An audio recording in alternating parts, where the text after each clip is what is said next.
नमस्कार, मी तेजल राजेश खिल्लारे. लोकज्योती मराठी यूट्यूब चॅनलमध्ये आपल्या सर्व प्रेक्षकांचे मनापासून स्वागत.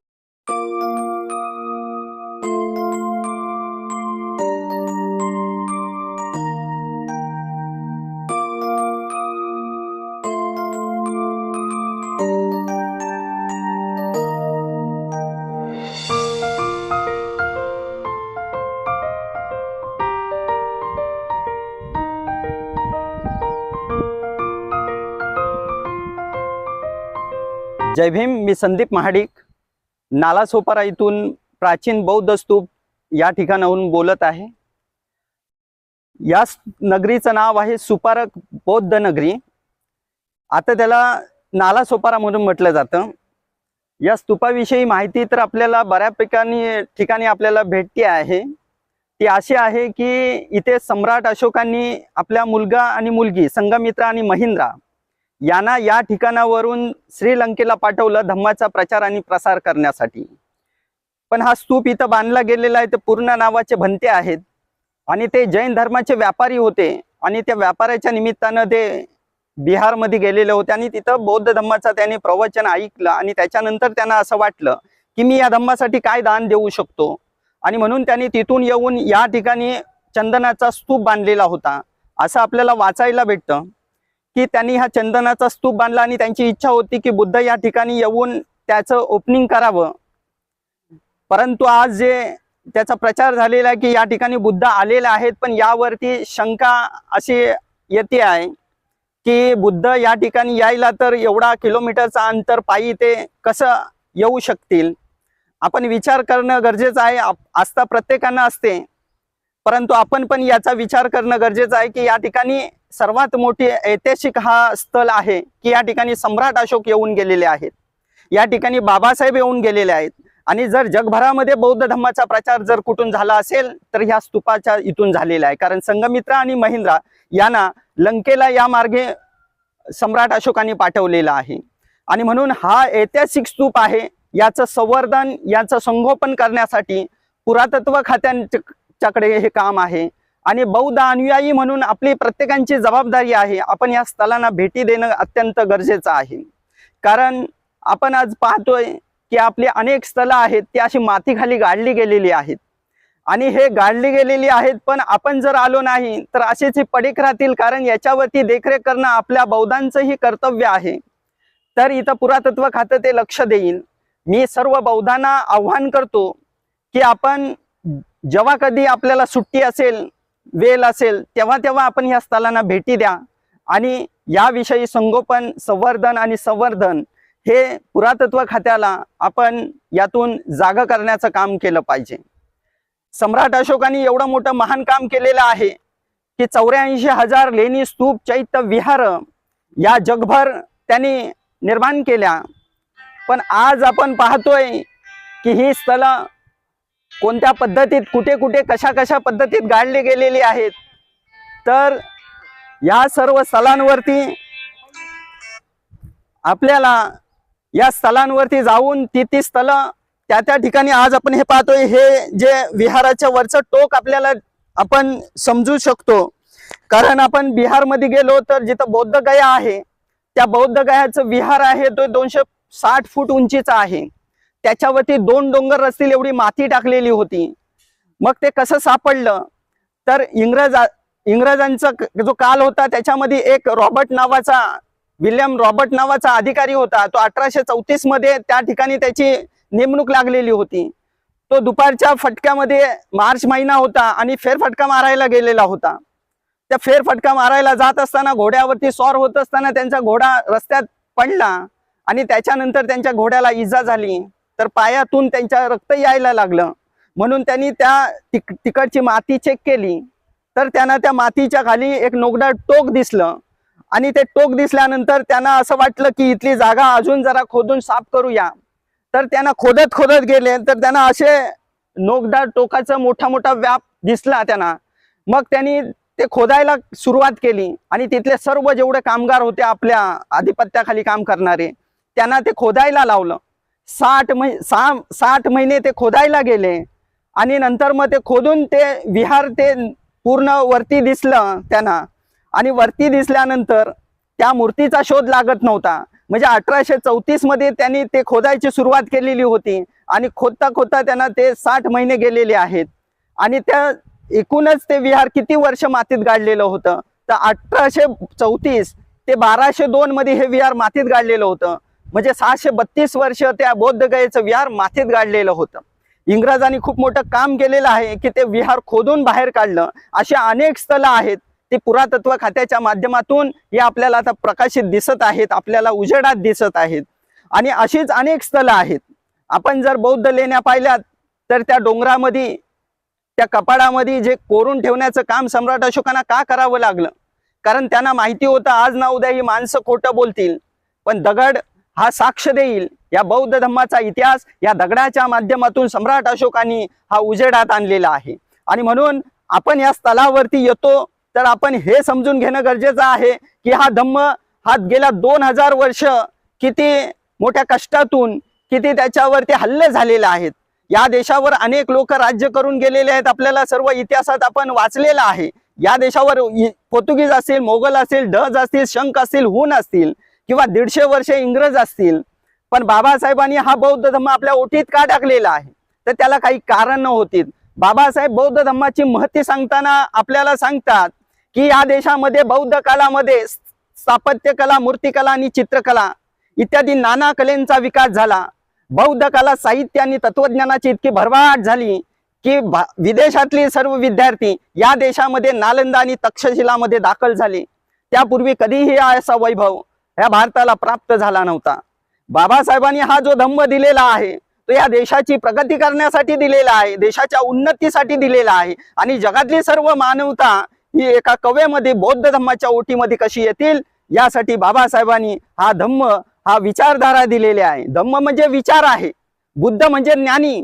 आणि म्हणून आपण बुद्धांना जर समजून घ्यायचं असेल तर जात आणि धर्मातून समजून घ्यायचं नाही, तर त्यांची फिलॉसॉफी आहे. आणि म्हणून 22 प्रतिज्ञा देताना बाबासाहेबांनी बुद्ध धम्मा सद्धम्मा अशी माझी खात्री पटलेली आहे. ही एक विशेष प्रतिज्ञा दिलेली आहे. ती यासाठी दिलेली आहे, आपण ह्या बौद्ध धम्माला जातीच्या आणि धर्माच्या चौकटीतून बघू नका, तर ह्या धम्माचं जे त्या काळामध्ये जे वैभव होतं, या देशामध्येच नाही तर जगभरामध्ये या धम्माचे 18 विद्यापीठं होती. म्हणजे 2000 वर्षापूर्वी हा बौद्ध धम्म हा ज्ञानदान देण्याचं काम करत होता. या देशामध्ये आयुर्वेदिक पहिला डॉक्टर जीवक नावाचा डॉक्टर झालेला आहे. या देशामध्ये जे जे चांगली जी बुद्धाची फिलॉसॉफी आहे, जे आज आपल्याला चांगलं दिसत आहे ते बुद्धाच्या तत्वज्ञानातून घेतलेलं आहे. आणि म्हणून या देशावरती ही जी स्थळं आहेत या स्थळांवरती धार्मिक आक्रमण झालेली आहेत. आणि त्या काळात हा धम्म असा लयाला जाण्यासाठी यातल्या व्यवस्थेनं काम केलेलं आहे. आपण जर पाहिलं तर बुद्धाची 4 स्थळं आहेत.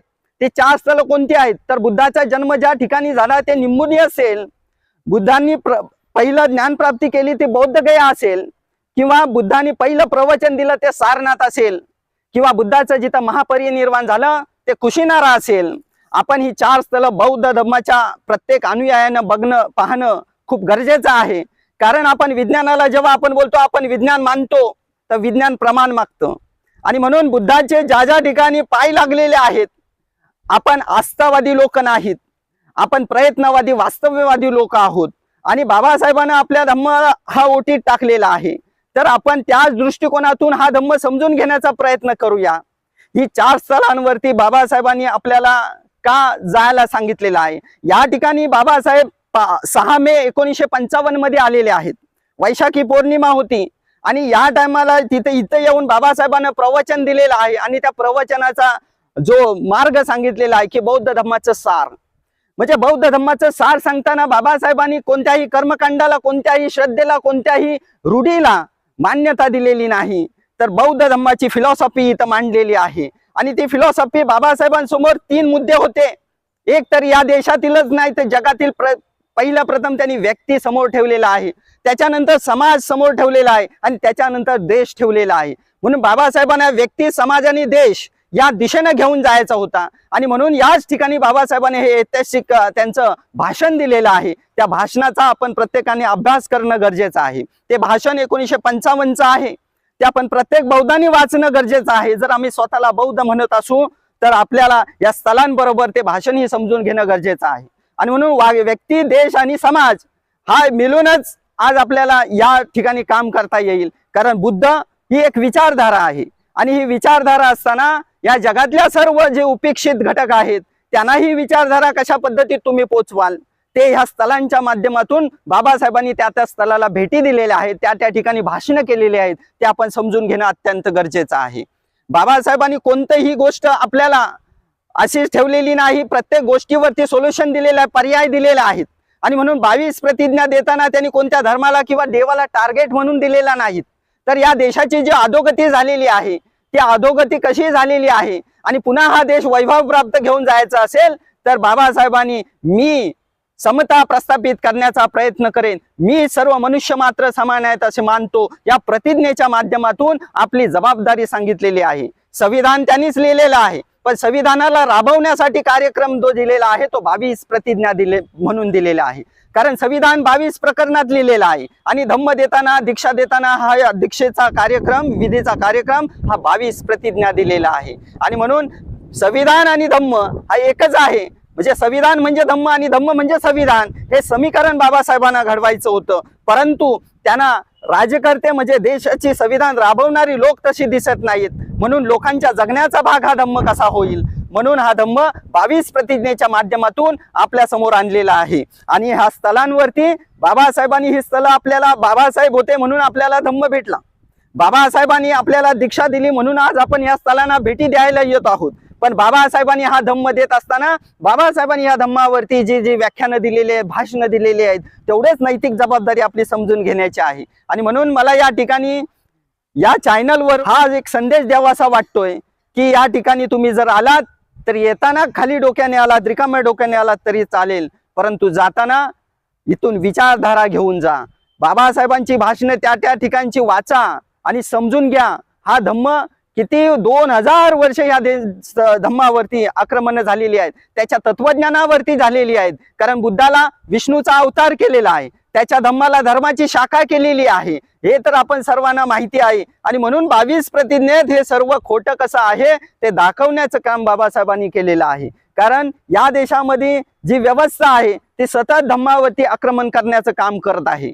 म्हणून आज आपल्याला हे समजून घेणं गरजेचं आहे. कारण आपण या देशाचे मोठे भाऊ आहोत आणि बाबासाहेबांनी आपल्याला जबाबदारी दिलेली आहे की तुमची मोठी जबाबदारी आहे, तुमच्या बद्दल इतर लोकांना आदर वाटला पाहिजे, मान सन्मान वाटला पाहिजे, अशी तुम्ही कृती केली पाहिजेत. नाहीतर इतर लोक बोलतील महारानं बौद्ध धम्म निंदाजनक स्थितीत आणला, असं होता कामा नये. म्हणून आपण उत्तम रीतीने धम्म पाळण्याचा निर्धार केला पाहिजे. असं केलं तर आपण आपल्या कुटुंबाचं, एवढंच नव्हे तर समाजाचं, एवढंच नव्हे तर देशाचं उद्धार करू. कारण बौद्ध धम्माने जगाचा उद्धार होणार आहे. जगात जोवर न्याय नाही तोवर शांतता नाही. म्हणजे न्यायाची भाषा डॉक्टर बाबासाहेबांनी 15 ऑक्टोबरच्या 1956च्या भाषणामध्ये केलेली आहे. पण संविधानात न्यायापासून सुरुवात केलेली आहे. न्याय असेल तर स्वातंत्र्य, न्याय असेल तर समता, न्याय असेल तर बंधुभाव, न्याय नसेल तर काहीच गोष्टी भेटणार नाही. आणि म्हणून संविधान देताना त्यांनी न्यायापासून सुरुवात केलेली आहे आणि धम्म देताना पण न्यायाचीच त्यांनी भाषणामध्ये मांडणी केलेली आहे. आपण ह्या सर्व समीकरण समजून घेणं अत्यंत गरजेचं आहे. या ठिकाणी आपण सर्व या आणि ह्या पुरातत्व खात्यांना जर त्यांना त्यांच्या जे काय अधिकार आहेत की बाबा हा धम्माचं हे काम का नाही होत, या स्तूपांचं, ह्या स्थलांचं हे डागडुजीचं काम का एवढा लेट होत आहे, तर त्याची आपण आलात तर त्यांना माहिती द्या की बाबा या देशामध्ये ह्या बौद्ध धम्माची जी स्थलं आहेत, प्राचीन स्थलं आहेत, ती ही पुरातत्व खात्याच्या माध्यमातून जसं होईल तसं लवकरात लवकर करण्याचा प्रयत्न करा. आणि देशाच्या त्या केंद्र सरकार किंवा राज्य सरकार असतील त्यांना याची जाणीव करून द्या. मी या ठिकाणी एवढं बोलून थांबतो. जय भीम, जय बुद्ध. नमामि धम्मं नमामि संघं नमामि नमो तस्स भगवतो अरहतो सम्मा संबुद्धस्स नमो तस्स भगवतो अरहतो सम्मा संबुद्धस्स नमो तस्स भगवतो अरहतो सम्मा संबुद्धस्स बुद्धं शरणं गच्छामि धम्मं शरणं गच्छामि संघं शरणं गच्छामि द्वितीयंपि बुद्धं शरणं गच्छामि द्वितीयंपि धम्मं शरणं गच्छामि द्वितीयंपि संघं शरणं गच्छामि तृतीयंपि बुद्धं शरणं गच्छामि तृतीयंपि धम्मं शरणं गच्छामि तृतीयंपि संघं शरणं गच्छामि पानातिपाता वैरमणि सिक्खापदं समादियामि अदिन्नदाना वैरमणि सिक्खापदं समादियामि कामेषु मिच्छाचारा वैरमणि सिक्खापदं समादियामि मूसावादा वैरमणि सिक्खापदं समादियामि सुरामेरयमज्जपमादठाना वैरमणि सिक्खापदं समादियामि साधु साधु साधु। धन्यवाद. लोकज्योती मराठी यूट्यूब चॅनलला सबस्क्राईब नसेल केले तर सबस्क्राईब करा, लाईक करा व अशीच नवनवीन माहिती मिळवा. नमस्कार.